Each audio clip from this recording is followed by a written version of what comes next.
Fala, Bate-Pops! Mais uma vez, a gente sempre trazendo personalidades, pessoas interessantes com grande história. Esse aqui eu conheci há bastante tempo, ele me conheceu bem novinho. É pra dizer que ele é velho, né? Porque ele me conheceu em uma trajetória... Eu também era novo. Eu também era novo. Foi uma trajetória muito boa. Muito boa da minha vida, onde eu tive como conhecer mais a fundo os trabalhos sociais e aprender bastante com ele. Até porque o senhor que já conhece sabe que ele é um cara muito inteligente, uma visão muito ampla, né, pai? Maria, a sumidade. A gente recebe aqui no Bate-Pops Elcio Batista, cientista social, mestre em sociologia. Se eu for ler o currículo dele, já é o Bate-Pops todo dia, né? Bora, eu acho bonito. Com larga experiência nos setores públicos, privados e terceiro setor. Em 2021, assumiu o cargo de vice-prefeito de Fortaleza. Em sua trajetória, atuou como assessor de planejamento no Instituto Dragão do Mar e ocupou o cargo de secretário executivo da Academia Estadual de Segurança Pública. Foi secretário municipal de Juventude, foi quando eu conheci, de Fortaleza, tendo como legado o fortalecimento da Rede Cuca. A gente pegou o Cuca só os queixos mesmo. E a concepção da Academia Enem. A Academia Enem é legal da gente falar. A gente começou tão pequeno, que o corpo de funcionários da juventude que a gente tinha iniciado, a gente que participava desde a entrega dos lanches e do material escolar, porque a gente não tinha, o projeto era ainda uma aposta, né? Era uma aposta o projeto, mas depois ele fugiu de uma maneira tal, ele cresceu bastante. Eu lembro do começo, muito fantástico. E foi a concepção da Academia Enem. Gerenciou importantes projetos junto à Unidade de Gerenciamento de Programa, UGP, do Banco Interamericano de Desenvolvimento, BID, com a Prefeitura Municipal de Fortaleza. Mesmo período em que foi assessor de planejamento do Instituto de Arte e Cultura do Ceará. De 2015 a 2020, esteve como chefe de gabinete do governador e secretário-chefe da Casa Civil do governo do Estado do Ceará. Em 2021, assumiu o cargo de superintendente do Instituto de Planejamento de Fortaleza, que é o INPLAN. E em 2023, realizou e presidiu a Rede Brasileira de Institutos de Planejamento, ambos até abril de 2024. Em 2021 foi eleito vice-prefeito de Fortaleza e em 2023 assumiu o cargo de presidente estadual do PSDB, partido do qual o senhor conhece bastante, foi do Ceará, nacional, com a missão de reconfigurar e renovar o partido como protagonista em política de centro. Viu aí o currículo? Show de bola. É um prazer ter Elcio Batista aqui no nosso programa, no nosso Bate-Pops. Uma aula grátis, né, seu Paulo? Ele sempre vai no meu programa, me dá uma aula, eu fico calado. Né? Como é que começou tudo, essa sua ascensão política? Olha, eu sempre costumo diferenciar a política em três dimensões. Vamos lá. Tem uma primeira dimensão da política que é como cidadão, que é uma pessoa interessada na coisa pública, no debate sobre o papel das instituições na vida social, na construção de uma sociedade, no desenvolvimento econômico, no desenvolvimento das áreas de cultura, ciência e tecnologia.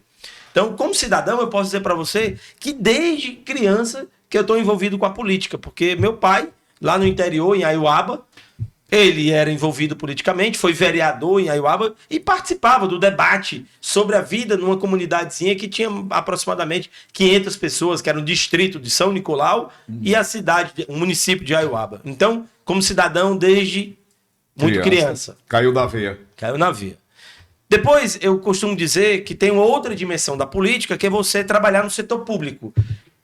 Emprestar seus conhecimentos, emprestar seu tempo, né, para trabalhar no setor público como um técnico. E aí eu posso dizer para você que eu trabalho no setor público como um técnico desde o fim dos anos 90, ali por volta dos anos 2000, início dos anos 2000, até agora, são 24 anos trabalhando, né, no setor público, em diferentes funções, como você acabou de dizer. Secretário de Juventude, secretário, chefe de gabinete, presidente do Instituto de Pesquisa e Planejamento de Fortaleza, enfim, muitas outras atividades que eu desempenhei. E tem um terceiro aspecto, uma terceira dimensão da política, que é a política partidária. Aí essa aí eu posso dizer para você que eu entrei 4 anos atrás para me candidatar a prefeito no primeiro momento, né? Como a possibilidade do PSB lançar uma candidatura naquela ocasião. Acabou que a gente compôs e eu fui indicado para ser o vice-prefeito do Sarto, né? Com muito orgulho, estou aí terminando esse mandato de 4 anos, em que a gente apresentou muitos resultados, entregou e transformou a cidade de Fortaleza de uma forma acelerada. Então, eu posso dizer para você que nessas 3 dimensões foi assim que eu entrei na vida pública, como cidadão desde criança, desde os anos 2000 como profissional no setor público e 4 anos atrás como político, no sentido mais tradicional da palavra. Você é uma pessoa bem viajada, né, Elcio? Entrevistamos uma pessoa aqui que disse que você conhece o mundo inteiro. A gente entrevistou hoje que tá ocupando a sua vaga, que é o Davi. Davi. Que tá à frente da juventude. Ele diz, o Elcio é um professor. Se eu viajei, o Elcio viajou 3 vezes mais. Mas é importante viajar para conhecer e também trazer aqui para o estado do Ceará os projetos que podem beneficiar, né, Elcio? Alguma coisa você trouxe de fora para cá? Eu posso te dizer, assim, eu viajei muito, seja trabalhando no setor público, né, por conta das obrigações relacionadas com a minha passagem no setor público, e viajei muito também de férias, né, para fora do Brasil e dentro do Brasil. Toda vida que eu viajo, na verdade, aí já entrando na resposta à sua questão, toda vida que eu viajo, eu nunca estou de férias. Eu sempre costumo dizer que eu sempre estou trabalhando 24 horas do meu dia. Né? Por quê? Porque algo que eu desenvolvi como criança é a curiosidade. O que me move no mundo é a curiosidade. Então, seja de férias, seja trabalhando, eu estou sempre muito curioso, atento ao que eu estou vendo. E aí, com essa atenção, essas viagens todas, elas, por um lado, foram muito importantes para abrir ainda mais meus conhecimentos acerca do mundo, da vida social, de como é que se constrói uma boa sociedade. Ao mesmo tempo, me ajudou bastante a entender melhor determinados projetos e o impacto desses projetos na vida das pessoas. E também as viagens trouxeram muitas oportunidades, no caso, tanto para o estado do Ceará quanto para a cidade de Fortaleza, através de acordos de cooperação, através de recursos financeiros que eu consegui captar para o governo do estado e para a cidade de Fortaleza. Vou lhe dar um exemplo. Estou saindo da Prefeitura Municipal de Fortaleza, deixei dentro do Instituto de Pesquisa e Planejamento um laboratório, você não falou no meu currículo, mas eu criei 2 laboratórios nos últimos anos. Um laboratório no governo do estado do Ceará, chamado IRIS, Laboratório de Inovação e Dados do governo do estado do Ceará. Coloquei dentro da Casa Civil para acelerar o processo de transformação digital do estado e acelerar o processo de transformação de políticas públicas, de uma era analógica para uma era digital. Também, na prefeitura, criamos o Desigual Lab, o primeiro laboratório do mundo de uma cidade focado na redução de desigualdades sociais, econômicas e espaciais. E esse laboratório está recebendo agora 500 mil euros para o seu desenvolvimento do IFID, que é um fundo francês para a inovação e desenvolvimento, em parceria com a Universidade de Chicago. Então, toda essa minha experiência internacional trouxe para Fortaleza conhecimento, cooperação técnica para apoiar na construção de políticas públicas e recursos financeiros para que a gente pudesse investir na cidade de Fortaleza. Então, acho que foi muito bem sucedido ao longo desse tempo com todas essas viagens. O que eu tenho uma curiosidade para perguntar? A gente vê, eu que conheço você já há bastante tempo, que sempre você tem se empenhado para que os projetos eles tanto cresçam, que eles possam trazer benefício para a população, se desenvolvam cada vez mais. O Elcio saindo do cenário agora, como é que ele vai ficar em casa, nervoso com o que está acontecendo, como é que ele vai conseguir ajudar? Sei que você está à frente de um partido que é um partido muito conceituado, principalmente na amplitude nacional. Qual é a visão do Elcio, o Elcio está vivendo hoje? Olha, na verdade eu vou continuar uma pessoa muito engajada, né, na construção de cidades, na construção de estados e de países que tenham uma capacidade maior de oferecer qualidade de vida para a sua população. Essa missão eu não vou abandonar. Eu sempre digo que eu tenho uma missão no mundo. Eu vim com uma missão para o mundo, né? Eu não tenho filhos. Meus filhos são todas as pessoas que eu me dedico, que eu busco apoiar para que elas possam transformar a sua vida. Às vezes, esse processo é como ontem que eu recebi uma mensagem de uma pessoa que estava precisando de um apoio, de um suporte para fazer uma cirurgia e eu ajudei essa pessoa a fazer essa cirurgia. E ela mandou um agradecimento para mim. Mas... é gratificante. É gratificante demais. Mas eu tenho uma missão, para além de uma contribuição individual como uma pessoa, de contribuir para o desenvolvimento de uma cidade, para o desenvolvimento do nosso país, para o desenvolvimento do mundo. Eu tenho militado bastante, trabalhado bastante, me engajado muito em questões muito urgentes do século XXI, como a questão das mudanças climáticas e o impacto da vida das pessoas, a transição energética, A questão da transformação econômica do século XXI que a gente está passando, né?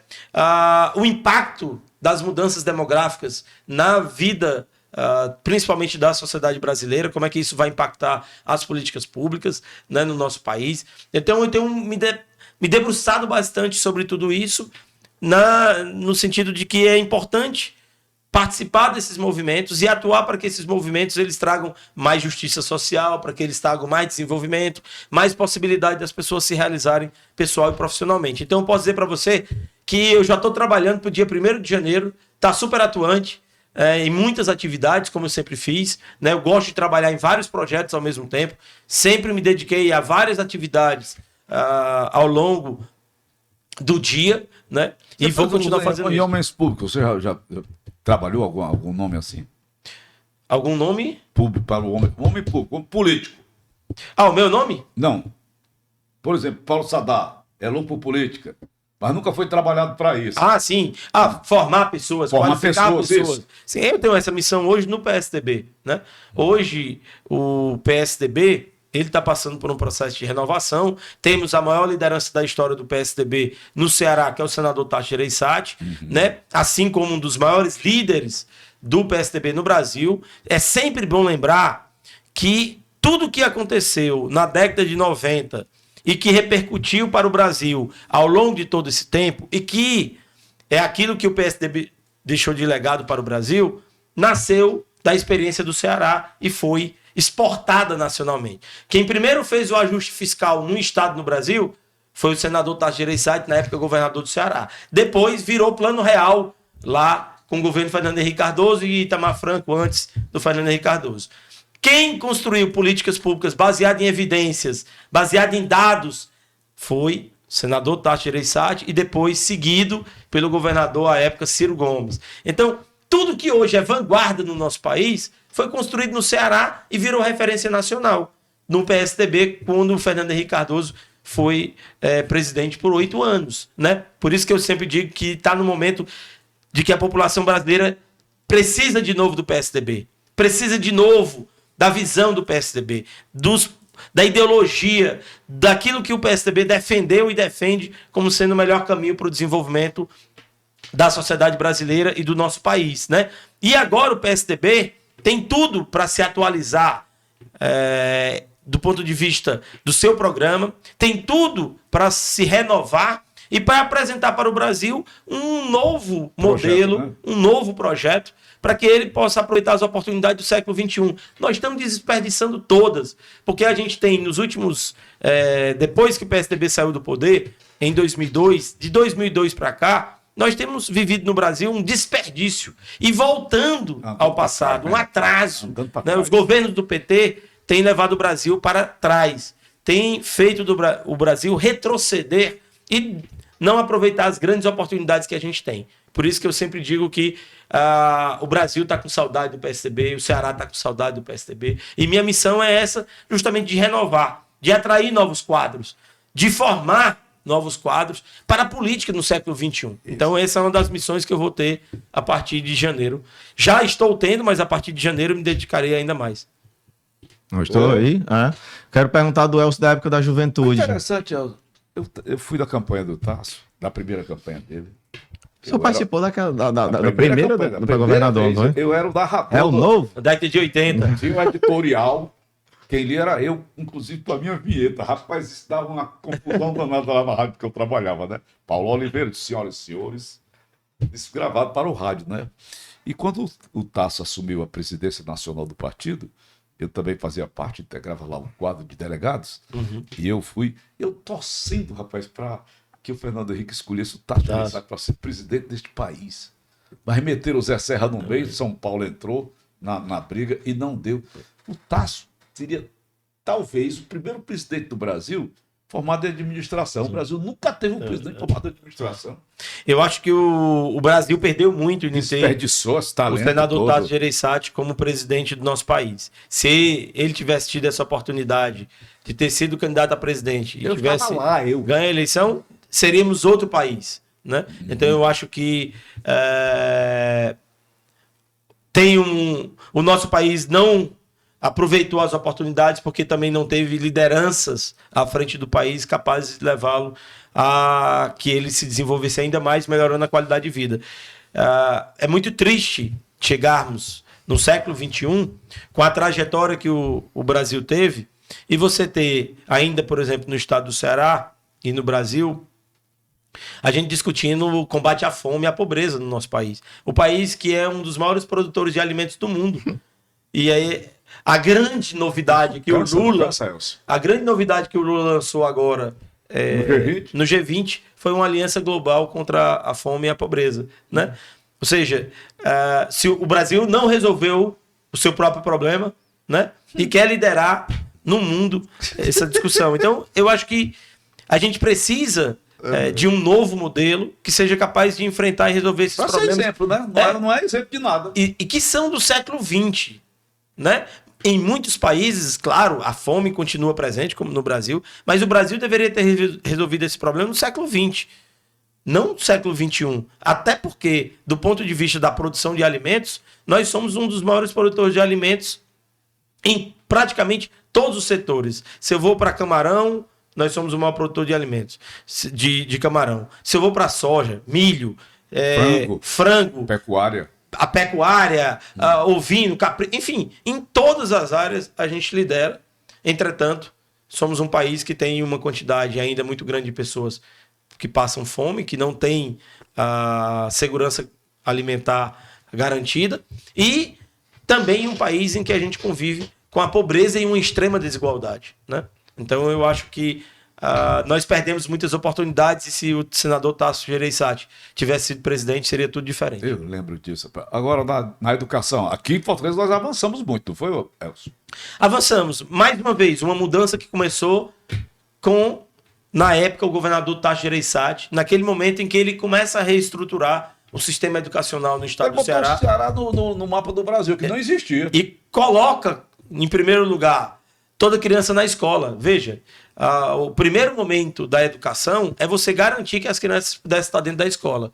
Por isso que esse foi, naquele momento ali, o principal foco era garantir a quantidade, ou seja, garantir que todas as crianças estivessem na escola e que a gente organizasse o sistema educacional. Os anos de 2000 para cá, a experiência já foi de, agora que as crianças estão na escola, eu preciso melhorar a qualificação dessas escolas, ou seja, eu preciso melhorar a qualidade escolar da educação. E aí foi todo o investimento feito em infraestrutura, todo o investimento feito com a questão da valorização dos professores, com a questão da melhoria da gestão escolar, com a questão do aumento das horas nas escolas, que são as escolas em tempo integral.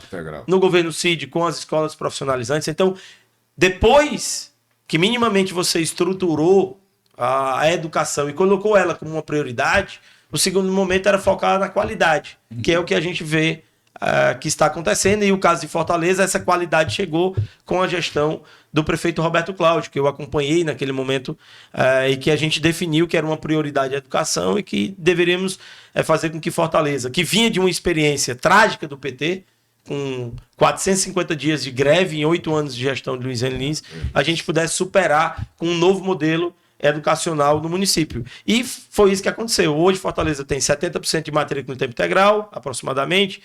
A gente tem 40 escolas construídas do zero em tempo integral, muitas adaptadas, escola Areninha, batemos todas as metas do IDEB em todas as avaliações, saímos do penúltimo lugar em 2012 no SPAES, que é a avaliação do governo do estado, e hoje somos um dos melhores municípios no estado do Ceará. Deixamos de perder aluno para a rede privada, que a gestão da Luiziane perdeu aproximadamente 60 mil alunos para a rede privada. Somos a melhor educação no ensino fundamental 1 e 2 e na pré-escola das capitais do Brasil. Temos o maior, talvez, programa de creches e super creches do país. Então, isso tudo resultado da priorização que ocorreu nos últimos 12 anos. Mas esse legado ele começa também na década de 90, sob a liderança do senador Tasso Gereissati, à época governador. Legados deixados pelo Elcio Batista, que já está há 24 anos na política, como é que consegue resumir algum? Olha, eu acho que tem algumas questões, uma parte desse legado está relacionado com valores, né? Ética, espírito público, compromisso com políticas públicas de alto impacto na vida das pessoas, corrupção zero, né? Um comportamento que me orgulha bastante. Muito né? difícil hoje no Brasil. A integridade, valorizar a integridade, mas também ser um exemplo de integridade. Então, do ponto de vista de valores, eu acho que esses são valores super importantes. Do ponto de vista de gestão pública, eu posso dizer para você que eu deixo um legado relacionado com valorização do serviço público, com construção de coalizões entre o setor público, setor privado e terceiro setor. Também a construção de equipes para alcançar alto rendimento dentro do setor público. Deixa um legado também relacionado com a valorização das pessoas, gestão de pessoas dentro do setor público. E deixa um legado relacionado com institucionalidades fortes, como o Laboratório de Inovação em Dados do Governo do Estado do Ceará, o Desigual Lab que eu citei, o Instituto de Pesquisa e Planejamento de Fortaleza, que hoje é uma referência nacional. Estou indo para Brasília na próxima semana receber um prêmio e, ao mesmo tempo, um reconhecimento, porque nos últimos 3 anos e meio eu liderei a criação da Rede Brasileira de Institutos de Pesquisa e Planejamento. Deixo um legado relacionado com reformas do Estado. Aqui fizemos uma reforma administrativa no primeiro governo Camilo, fizemos uma reforma administrativa no segundo governo Camilo, e eu participei da equipe que fez essa reforma, junto com o Maia Júnior, que foi secretário de planejamento. Amigo Maia Júnior, um abraço para ele. Grande, um dos maiores homens públicos e administradores que a gente tem no nosso país. Concordo.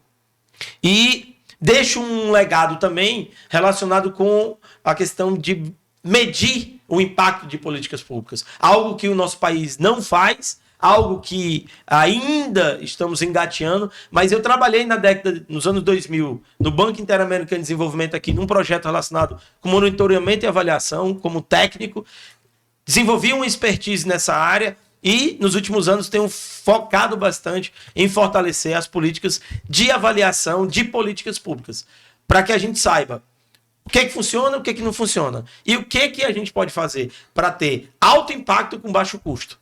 A gente tem uma tradição no Brasil de gastar muito e ter baixo impacto. E o que eu defendo é o contrário. É a gente gastar o necessário, mas ter um impacto nas políticas públicas em termos de qualidade de vida. E líderes? Brasil? Parece que não está produzindo coisa nenhuma nessa área, né? Esse talvez seja um dos grandes desafios que a gente tem no nosso país. Pronto, né? Isso. A gente não trabalhou nos últimos 20 anos a formação de novas lideranças, de novos líderes. Então a gente tem um déficit de liderança hoje no nosso país. Esse déficit de liderança, ele acaba redundando em quê? Redundando no atraso que o país vem vivendo. Né? Você veja que nós estamos hoje no Brasil, os 2 líderes, digamos, que se apresentam no nosso país, é o Lula, que é presidente da década de 70, uma pessoa presa ainda às amarras da década de 70, que não entende e não atua no mundo no século XXI com toda os seus desafios que a gente tem. Um mundo muito diferente da década de 70. O outro é o Bolsonaro. Também um homem preso à década de 70. Preso àquele momento em que o Brasil vivia ali sob a ditadura e depois viria para a abertura democrática. Então, quer dizer, as 2 nossas grandes lideranças que a gente tem no Brasil, pelo menos aí do ponto de vista de votação da última eleição, todos os 2 estão presos ao passado. Você vê que o Lula voltou e quais são os projetos do Lula? São todos projetos da época que ele foi presidente. A Minha Casa Minha Vida é o mesmo nome. Programa de aceleração do crescimento, ou seja, nem inovar, nem trazer combate à fome, nem trazer novas perspectivas, nem trazer Mas esse lereado do combate à fome dá voto, não dá, Elcio? Continua dando voto, né? Continua dando voto, mas eu acho que o nosso país, cada vez mais a nossa população está demandando outro tipo de liderança e outras políticas públicas. A gente precisa preencher esse vazio. É por isso que é tão importante trabalhar a formação de lideranças. Por isso que eu fiz aquela pergunta a você. Né? A criação de novos líderes. E esse é um dos papéis que eu tenho como líder do PSDB aqui no Ceará. Mas posso dizer que também esse é um dos papéis que eu tenho como uma pessoa que tem espírito público e que acredita que a liderança, ela é talvez o principal fator que faz com que a gente possa avançar em políticas públicas. Quando você diz assim, quando você se lembra do legado do governador Tasso Gereissati, é porque ele foi um grande líder. Foi. E a liderança dele, a visão dele, influenciou para que a gente mudasse o nosso Estado. Deixasse de ser um Estado clientelista, patrimonialista, um Estado pobre, um Estado ineficiente, e um Estado que não tinha política de desenvolvimento, para ser um Estado mais inclusivo, um Estado mais justo, um Estado, do ponto de vista fiscal, mais responsável, um Estado que trabalhasse a integridade dentro do setor público e, claro, um Estado com um projeto de desenvolvimento social e econômico. Então, a liderança é fundamental para que isso aconteça. Sem liderança, na verdade, eu sempre costumo dizer, nada acontece. Ou você tem líder para fazer as coisas acontecerem, ou você não tem líder e nada acontece. Isso é verdade. É? Gostou da aula? Uma aula grátis, né? No nosso bate-papo. Mais uma.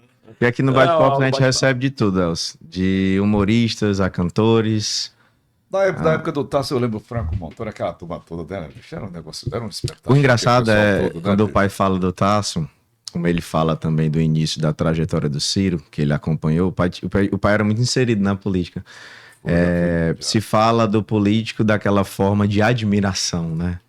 Da figura de liderança, de representação, não de respeito, não desse motivo, né? Que ainda, eu sei que hoje tem muitos políticos que são bem conceituados, mas ainda existe um pouco do pé atrás das pessoas para com a política hoje, pelo fato do que vem fazendo. Um político que anda sendo xingado bem da rua o tempo todo. Rapaz. Esse é um dos problemas. O que aconteceu nos últimos 30 anos, vamos falar, de redemocratização no nosso país. Primeiro, a democracia, quando o Brasil volta para a democracia, voltam as liberdades políticas, ao mesmo tempo que se constrói algo em termos de opinião pública, que seria, o nosso país agora vai se desenvolver. Nós vamos resolver nossos problemas. Então, essa promessa da política, essa promessa da democracia, ela não se concretizou na vida das pessoas. Hoje as pessoas estão com medo. Hoje as pessoas vivem inseguras. Hoje o país está sendo dominado pelas facções que passaram a adentrar dentro do setor público, no executivo, legislativo e judiciário. O nosso país não criou riqueza suficiente para melhorar a qualidade de vida das pessoas. Ainda temos no nosso país 50% das pessoas sem saneamento básico. Aqui no estado do Ceará são aproximadamente 40% das pessoas sem saneamento básico. Na cidade de Fortaleza, aproximadamente 35% a 40% das pessoas sem saneamento básico. Quando eu vou para a questão da educação, mesmo que tendo melhorado bastante, você ainda tem, comparado com os países desenvolvidos, e mesmo nos países de renda média, que é o caso brasileiro, nossos resultados são piores do que os deles. Então, veja, as promessas da política e da democracia, elas não se concretizaram no nosso país. Isso já levou a um desencantamento, isso já levou a um ceticismo, isso já levou a uma desesperança das pessoas, uma descrença na política. O segundo fator, também nos últimos 30 anos, a corrupção deixou de ser um fator individual para ser institucional. Deixou de ser algo setorializado para se transformar em algo estrutural. Deixou de ser conjuntura para virar estrutura. Então hoje nós temos um país que é dominado por mecanismos de corrupção. Está aí o que a gente vivenciou nos últimos 10, 20 anos de governos do PT no nosso país. Então isso também afastou as pessoas da política, afastou as pessoas da crença de que esses políticos eram responsáveis e estavam preocupados em melhorar a vida dessas pessoas. Principalmente as mais perderam respeito. Então, tudo isso contribuiu para que a gente não tivesse hoje tantos líderes interessados na política. Tudo isso contribuiu para o distanciamento das pessoas em relação à política. Tudo isso contribuiu para que a gente acabasse deixando que pessoas que não têm espírito público, que não têm compromisso com a transformação da vida das pessoas para melhor, que não tem compromisso com a qualidade de vida na cidade, que não tem compromisso com o desenvolvimento do presente e do futuro, acabasse dominando todos os espaços políticos. É isso que a gente tem hoje no nosso país. O que você acha da eleição do Trump nos Estados Unidos. Olha- Houve também uma descrença política? A população americana vive algo parecido com o que nós vivemos aqui. Uma descrença na política muito forte. Né? E aí, mais uma vez, olha os dois líderes que se apresentaram. O Biden, Já. com 81 anos, já com dificuldades de fala, de entendimento, enfim, uma pessoa que já não representa mais o que a população americana deseja. Um líder forte, um exemplo, uma pessoa capaz de apontar o futuro, que traga inovações para o país. Do outro, o Trump, 78 anos, mas de alguma forma que se comunica com o que as pessoas estão querendo discutir. As pessoas nos Estados Unidos estavam querendo falar sobre imigração ilegal, porque boa parte da sociedade americana, principalmente dos imigrantes que hoje vivem lá, eles acham que esses imigrantes ilegais que estão entrando nos Estados Unidos, primeiro, são criminosos. Segundo, estão tirando, roubando empregos. Então, esse é um tema que interessa para eles. Segundo tema que interessa para eles, a inflação. Os Estados Unidos se consolidou no mundo como um país com uma qualidade de vida boa, mas com preços relativos extremamente baratos. Você se lembra na década de 80, na década de 90, tinha uma profissão aqui na cidade de Fortaleza que muita gente fazia, que era Mobeiro. era comprar nos Estados Unidos para vender aqui. Era. Na cidade de Fortaleza. Dado que você tinha uma inflação baixa nos Estados Unidos, preços estabilizados, enquanto a gente vivia aqui uma alta inflação e preços de produtos muito encarecidos relativamente comparado com os Estados Unidos. A inflação voltou lá. E assim, a inflação... economia derrubou o Biden? Parte do processo é econômico, mas tem essa questão também dos imigrantes. Os especialistas falam isso. Tem um outro problema fundamental da sociedade americana, que é a economia americana como um todo. Aí eu não estou falando mais só da questão dos preços, mas eu estou falando da economia americana e da posição dos Estados Unidos em relação ao mundo. Com as transformações tecnológicas, os Estados Unidos perderam empregos de classe média. Os empregos da indústria automobilística americana foram perdidos. Parte deles foram para a China, parte deles foram para o México, parte deles desapareceram completamente. E esses empregos industriais, eles são os que pagam melhores salários e constroem uma classe média trabalhadora forte no país. Tem que ter resposta para isso. O Trump está falando para essas pessoas, independente de você concordar ou não concordar, ele fala, olha, vou aumentar as tarifas da China, vou aumentar as tarifas de outros países. Isso vai significar que as empresas vão ter que produzir aqui nos Estados Unidos. E agora você vai ter o seu emprego de volta. Eu vou ter uma classe média de volta. Se ele vai fazer, eu não sei. Mas ele está se comunicando com o que as pessoas querem ouvir. Em quarto lugar, a questão geopolítica da China e também o multilateralismo que a gente tem no mundo hoje. A questão geopolítica e o impacto na vida das pessoas nos Estados Unidos. O lema do Trump de fazer a América grande novamente tem a ver com a autoestima do povo americano. Que está começando, orgulho americano, né? Que está começando a se perceber inferior a outros países no século XXI. E isso também mexe com a cabeça das pessoas e, portanto, mexe com a eleição e mexe com o voto. Enquanto isso, a Kamala Harris estava falando de quê? A Kamala Harris estava falando de políticas identitárias. A Kamala Harris estava discutindo a questão do aborto. A Kamala Harris estava discutindo temas que não eram os temas da agenda das pessoas que elas querem falar. Esses temas não é que não são importantes, não é que talvez não tenham uma relevância, mas não eram os temas ou não são os temas que predominam na agenda americana nesse momento. E por isso que o Trump venceu de uma forma inesperada para os institutos de pesquisa, inesperada para boa parte dos meios de comunicação, mas completamente esperada. Quem conhecia e quem vive nos Estados Unidos sabe o que eles estão querendo. Tá aí. E o sonho americano?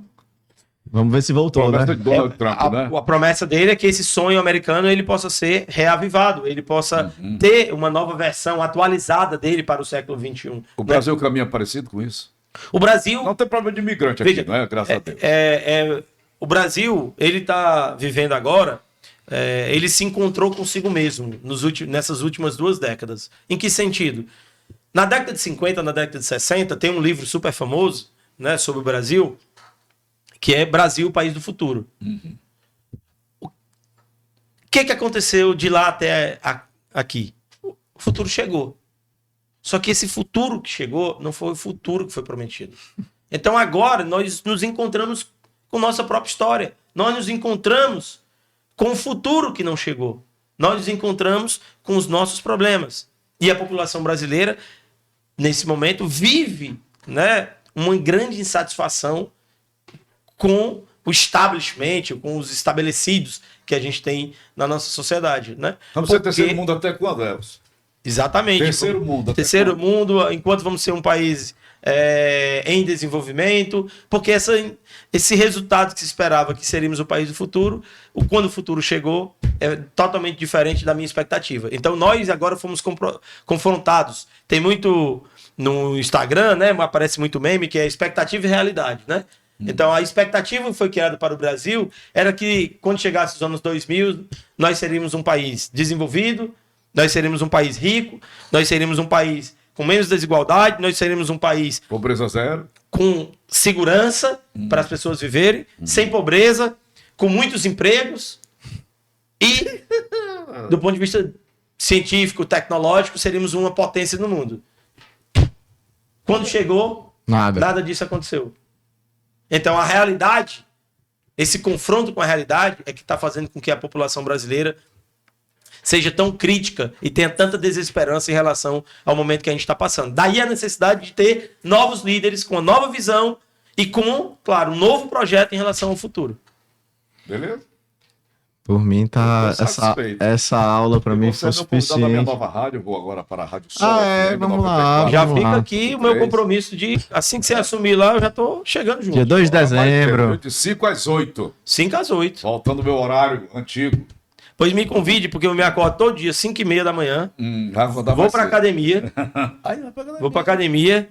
Depois chego em casa, 6h30, 7 horas. Faço 1h20 de academia. Aí depois leio todos os jornais, rapidamente, meia hora, os jornais do Brasil e do mundo. Dou uma olhada, quais são os principais assuntos, as principais discussões. É só me escutar que eu vou fazer tudo isso bem cedo. Não vai mais ler não, agora vai escutar o Fábio. E quando for... Aí, quando dá 7h30... tomo banho, tomo um café rápido e começo o meu dia de trabalho. Então, pode me convidar de 5 horas até 8 horas da manhã que eu estou preparado. Show de bola. 94.3, Sol FM. Obrigado, Elcio. 94.3, Sol FM. Estarei lá. Obrigado. Elcio Batista. Obrigado, Sadá. Eu gosto de conversar com você, que é sempre uma aula. Que é isso. Bom, prazer. Olha, você é uma das pessoas, claro, que a gente tem não só muita consideração, mas também, claro, muito respeito e muita admiração. Porque quando eu cheguei em Fortaleza aqui, você é uma pessoa muito jovem, começou muito cedo no rádio, mas durante toda a minha trajetória na cidade de Fortaleza, você sempre foi e continua sendo uma grande referência que a gente tem, né, da nossa radiodifusão, né, da competência e de uma voz extremamente potente que lidera até hoje esse setor aqui no estado do Ceará. Então, para mim é sempre motivo de muito orgulho estar aqui com o Sadá também, teu filho que eu conheci há muito tempo atrás, uma pessoa super inteligente, comprometida, uma boa pessoa, uma pessoa de um coração maravilhoso. E isso para mim é motivo de felicidade, de orgulho estar aqui debatendo, discutindo, podendo expressar aquilo que eu penso de uma forma transparente e de uma forma... E avançar mais ainda, né? Com muita liberdade. Valeu. Sim. Valeu, Valeu, bate-papo. Um abraço. Tchau, tchau. Bate-papo.